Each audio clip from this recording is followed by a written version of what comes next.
Mic check 1 2. It's the Y2K collector, and nostalgia may no longer be enough.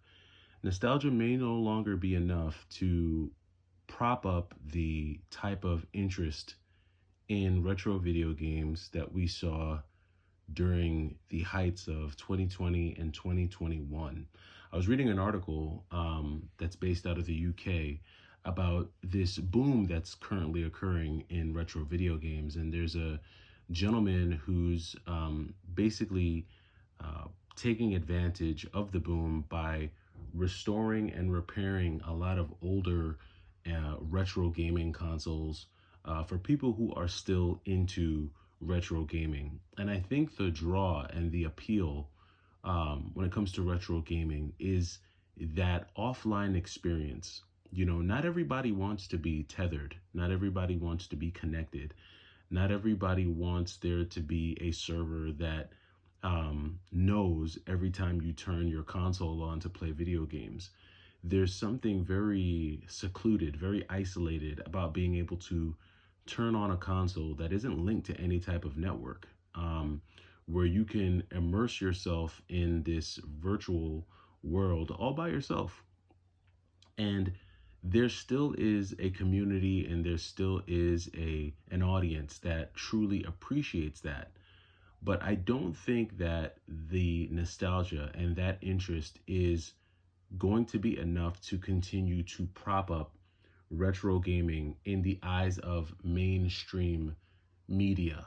I think that here now in 2025, with the release of the Switch 2, and just everything that we see happening with the PlayStation 5, everyone's attention, I think, at a mainstream consumer level, right, is now returning to current gaming consoles and what's happening in the gaming market currently. Nintendo has always been, in my opinion, more popular than Sony and Microsoft. Nintendo consoles always make a much bigger splash in households. I think primarily because of Nintendo's appeal to children, right? It's not to say that children cannot play a PlayStation 5 or an Xbox One, but those consoles are generally viewed as more mature consoles. I think you see more adults, teenagers gravitating towards that. But whenever someone hears about a new Nintendo console, I feel like it's universally recognized as a system that can be enjoyed by the entire family. So children, if you want to say starting, from age 4 or 5 all the way up, there's something that Nintendo is going to provide for everyone in the household. And I think with the announcement of the Switch 2, a lot of attention, especially within families, is being returned back to this, modern gaming generation. And what does that mean? What does that mean for, the retro gaming community? Does it mean, well, for me, for someone who's still very much a fan of retro video games, as we turn back to modern gaming, or as the mainstream community turns back to modern gaming, what can we expect, or what should I expect as a retro gaming enthusiast, and of course, someone who collects retro games? Well, the first thing that I would hope is that we would see a decrease in prices. That's going to be probably the first thing that I would hope that we see. Um, Obviously, prices are driven by supply and demand. And it seems that obviously, the supply for retro games isn't increasing, right? It's only decreasing. But more and more people are still mining, for lack of better terms. They're still mining and farming retro games. And I think a lot of the people that you see doing that are people who typically sell on Amazon, I would say.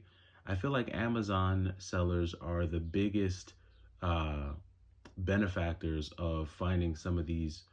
Am I benefactors or beneficiaries? Is probably the right term. They're the beneficiaries of finding some of these retro games, because I feel like folks who sell on Amazon are able to maximize the profits, really. They're able to charge more for whatever reason. People are willing to spend more on these games. And so they still have an audience. They still have a mainstream audience. And the reason why I say that Amazon sellers have a mainstream audience is because no one in the retro gaming community, no one who's plugged into retro game collecting, retro game sourcing, no one in their right mind is going to buy their retro games on Amazon. They're just not doing that. So my mind would tell me that the consumer or customer base for retro games, those folks that are buying those games on Amazon, they're mainstream consumers. And if the mainstream consumers are now focusing their attention towards modern gaming again, because of the release and the announcement of the Switch 2, this shrinks that customer base or that customer pool for resellers who sell on Amazon. And so, my hope with this return to modern gaming is that we see a decrease in prices.